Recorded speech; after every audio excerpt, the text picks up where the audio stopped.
সালে অভিষেক মনু সংঘবীর ইভিএম নিয়ে আসার ভারতবর্ষে প্রথম প্রস্তাব দেন। অভিষেক মনু সংঘবীর প্রথম ভারতবর্ষে ইভিএম আনার প্রস্তাব দেন। সাথীয়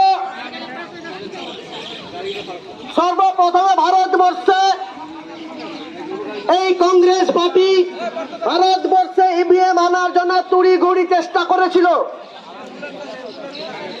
তারপরে সাথীয় অটল বিহারী বাজপেয়ী সেই ইভিএম এর উপর অনুমোদন দিয়েছিল। এই বিজেপি পার্টিও তখন সমর্থন করেছিল। সাথীয় 3 নম্বরে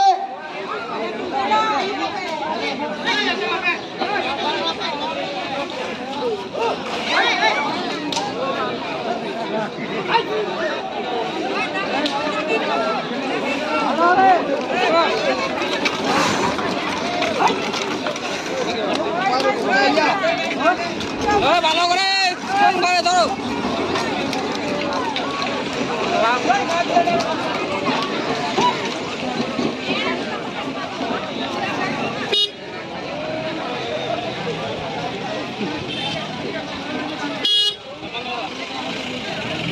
সাথীয়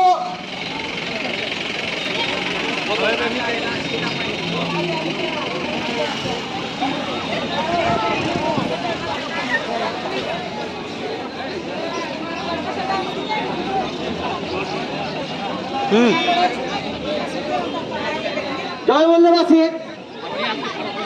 সর্বপ্রথম মনু সংঘবীর কংগ্রেস থেকে ইভিএম আনার প্রস্তাব করেন ভারতবর্ষে।